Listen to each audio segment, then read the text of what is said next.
قال العلامة محمد بن صالح العثيمين رحمه الله فائدة أصول الفقه. Faidah usul fikih. Ini sudah ya kawan? Belum? Inna usul al-fiqhi ilmun jalilul qadri balighul ahammiyah. Sesungguhnya usul fikih itu ilmu yang sangat mulia kedudukannya. Sangat penting, balighul ahammiyah. Ghazirul faidah, sangat banyak faidahnya. Ghazir yakni kathir. Kathirul faidah. Faidatuhu, di antara faidahnya at-tamakkun, kokoh. Ya, bisa kokoh min husuli qudratin, dari menghasilkan kemampuan, mendapatkan kemampuan, yastati'u biha, yang dia sanggup, dia mampu dengan kudrah yang dia miliki, istikhrajal ahkam syar'iyyati, untuk mengeluarkan hukum-hukum syar'i, min adillatiha, dari dalil-dalilnya, ala ususin salimatin, berdasarkan pondasi-pondasi yang selamat, yang benar. Ya, jadi inilah faedah usul fikih. Sehingga antum di dalam memutuskan satu keputusan fikih itu kokoh, begitu loh. Ya, tidak goyah, karena dia sebagai usul prinsip. Nah, sehingga di dalam menetapkan suatu, ini benar, yang ini, yang rajih. Nah, ya, sebab kalau tidak punya pemahaman tentang usul, itu ada pendapat satu mengatakan, oh yang ini, yang rajih, oh iya, syekh siapa? Syekh fulan. Datang lagi syekh baru, oh ada pendapat baru lagi, syekh siapa lagi? Syekh fulan. Nah, dipegang lagi. Ada lagi yang baru, syekh siapa lagi? Akhirnya tergantung siapa syekh yang baru membahas, dan lebih kuat kelihatannya, sehingga dia berpegang kepada itu. Tapi kalau seorang yang mengerti tentang usulul fiqh, maka dengan kaidah-kaidah itu dia melihat yang mana dari pendapat para ulama itu yang aqrab ilal haq, yang menurutnya lebih mendekati kepada kebenaran. Nah, sehingga dia berusaha untuk mengikuti yang lebih mendekati tersebut berdasarkan kaidah yang dia ketahui. Nah, ya, dan biasanya orang tidak punya ilmu ini, ya, suatu saat bingung. Kalau bertentangan antara dua syekh yang masyhur, bingunglah dia. Syekh Nu'tsaimin mengatakan ini, Syekh bin Baz mengatakan ini. Dua-duanya ulama sekarang. Nah, mana ya? Nah, Syekh punya hujah ini, yang lain punya hujah yang lain juga. Yang mana ya? Nah, ya, kalau seorang muqallid akan bingung dalam permasalahan ini. Sehingga tentunya ini menunjukkan sangat pentingnya mempelajari ilmu usul. Ya, minimal untuk dirinya sendiri. Dia bisa menimbang mana yang harus dia amalkan. Nah, wa awwalu man jama'ahu, yang pertama yang mengumpulkan ilmu ini, kafannin mustaqil, sebagai cabang ilmu tersendiri, Al-Imam Syafi'i Muhammad ibn Idris rahimahullah ta'ala. Ya, Imam Syafi'i yang diketahui dengan kitabnya masyhur. Kitab apa ya, ikhwan? Ar-Risalah. Yang dicetak sekarang Risalah Yang mana?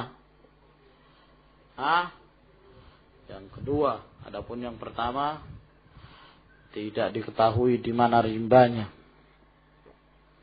Tsumma taba'ahul ulama fi dzalik. Kemudian diikutilah oleh para ulama setelah itu. Fa'allafu fihi ta'alif al-mutanawwi'ah. Maka mereka pun mengalang ya karangan-karangan yang bermacam-macam. Ada yang mensyarah ar-risalah, ada yang membuat yakni susunan usul fikih tersendiri.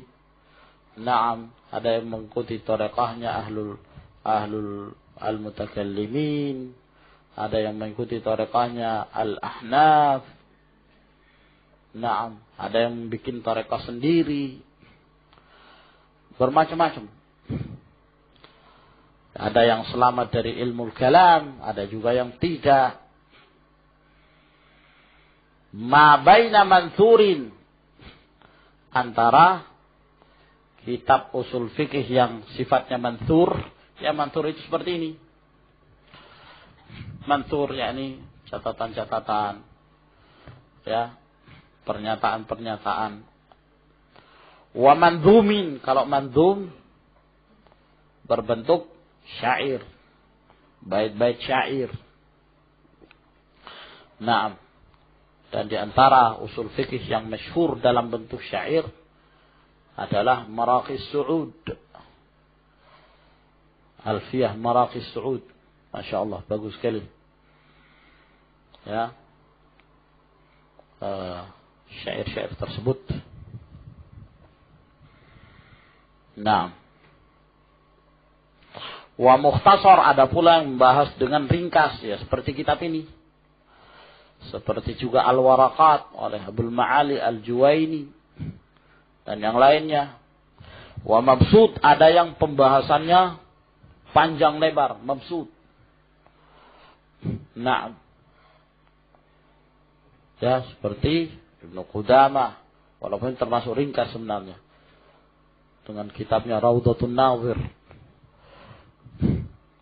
Ya, yang kemudian kitab ini disyarah oleh salah seorang mudarris, kalau nggak salah di Mekah, mudarris usul fikih Abdul Karim An-Namlah.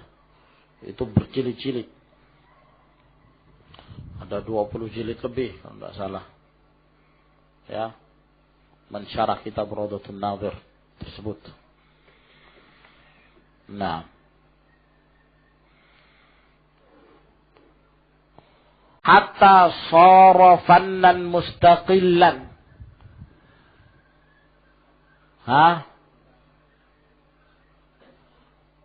Kalau itu?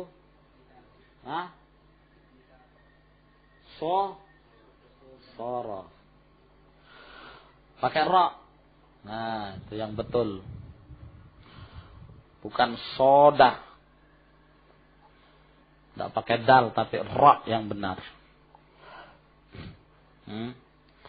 Sorofannan itu terpisah itu sampai dia menjadi cabang ilmu mustaqilan yang tersendiri, lahu kayanuhu wa mumayyizatuhu, yang memiliki keistimewaan dan karakter sendiri. Nah, itulah faedah ilmu usul fikih. Jadi kalau ditanya apa faedahnya ilmu usul fikih? At-tamakkun min husuli qudratin yastati'u biha istikhraj al-ahkam syar'iyyah. Ala usus salimah. Memiliki kemampuan untuk mengeluarkan hukum-hukum itu, menyatakan ini yang rajih dan ini yang marjuh dengan pondasi yang selamat berdasarkan qawaid. Ya, kalau orang tidak mempelajari, ya, ditanya mana yang rajih? Yang rajih ini. Loh, alasannya apa ini yang rajih? Ya itu yang kata Syekh Ibnu Utsaimin demikian. Kata Syekh bin Baz demikian, ya kan? Nah, tapi kalau seorang pelajar ilmu ushul fikih, dia mengerti betul. Pendapat ini dirajihkan oleh Syekh Ibnu Utsaimin karena di dalam kaidah menyebutkan demikian dan demikian. Ya. Sehingga ini wallahu alam lebih mendekati kebenaran. Itu. Wallahu alam bissawab. Ya. Al-ahkam. Sekarang kita memulai masuk kepada hukum-hukum. Pengertian ahkam itu apa? Kemudian pembagian-pembagian hukum di dalam syariat ini. Ya. Jadi di sana ada hukum, di sana ada yang al-hakim. Siapa yang sebagai hakim? Yaitu asy-syari', yang mensyariatkan. Dalam hal ini mensyariatkan siapa? Allah Subhanahu wa taala. Sedangkan Rasulnya sallallahu alaihi wasallam innama huwal muballigh 'anillah, yang menyampaikan dari Allah Subhanahu wa taala. Ini hakim. Dan ada al-mahkum alaih, yang dijadikan hukum, yaitu siapa? Siapa yang dikenakan hukum? Al-mukallafun, iya kan? Orang yang telah diberikan beban, yang memenuhi persyaratan-persyaratan, balik, berakal, dan seterusnya. Ya, dan ada pula hukum. Nah, ini nanti disebutkan pembagian hukum. Ya. Terbaginya hukum kemudian dari pembagian tersebut, dari hukum wad'iyah dan hukum taklifiyah, yang terbagi menjadi beberapa bagian. Dari situlah kita mengenal apa itu wajib, apa itu sunnah, apa itu mubah, makruh, dan haram. Ya. Jadi ini yang dibahas adalah al-hukum. Nah, al-ahkam jam'u hukmin, jamak dari hukum. Wa huwa lughatan al-qada. Dan ini secara bahasa maknanya adalah al-qada, menetapkan, ketetapan. Nah, wastilahan, secara istilah, maqtadahu khitabus syar'i al-muta'alliqu bi af'alil mukallafina min talabin au takhyirin au wad'in. Nah, itu pengertian hukum secara istilah. Maqtadahu khitabus syar'i, apa yang telah menjadi ketentuan, apa yang telah menjadi keharusan, apa yang telah menjadi konsekuensi khitabus syar'i. Khitab dari syariat, dari ucapan syariat. Ya. Misalnya kita mengatakan wa aqimus shalah. Ini khitab dari Allah Subhanahu wa taala, dari syariat. Konsekuensi dari pernyataan tersebut wa aqimus shalah, konsekuensinya apa? Bahwa salat itu hukumnya wajib, gitu loh. Jadi apa yang menjadi keharusan dari ucapan asy-syara', dari khitab asy-syara'. Nah, kalau Allah mengatakan la tusyrik billah, ya, ini khitab dari Allah Subhanahu wa taala, berarti iktidaknya, keharusan dari ucapan syariat ini berarti apa? Bahwa syirik kepada Allah itu hukumnya haram, begitu.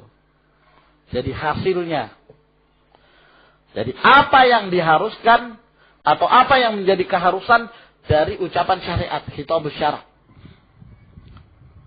al-muta'alliqu, yang hubungannya bi af'alil mukallafin, yang berhubungan dengan perbuatan-perbuatan al-mukallafun, orang yang diberikan beban. Ya. Nah, orang berhak mendapatkan beban. Min talabin, dari talab, ya, permintaan. Kalau permintaan itu berarti apa, ikhwan? Permintaan ada dua macam. Perintah untuk mengerjakan dan perintah untuk meninggalkan. Perintah untuk mengerjakan namanya apa? Amr. Perintah untuk meninggalkan namanya nahi. Kalau perintah untuk mengerjakan dan perintah itu dikuatkan, namanya wajib. Tapi kalau tidak terlalu dikuatkan, namanya sunnah. Perintah untuk melarang, larangan itu tegas, itu namanya haram. Kalau tidak terlalu tegas, maka namanya makruh. Itu namanya talab. Au takhir, atau pilihan. Memilih. Terserah. Mau minum, mau tidak, terserah. Mau makan, mau tidak, terserah. Kecuali kalau dia tidak makan sampai menyebabkan dia mati. Nah, kalau sekedar takhir, mau bicara, mau diam, terserah. Ini namanya apa? Mubah. Boleh-boleh saja. Mau kerjakan, mau tidak, ya sama saja. Paham ya, kawan? Awad'in, ataukah peletakan yang telah diletakkan oleh syariat. Maksudnya apa? Apakah peletakannya itu benar atau tidak?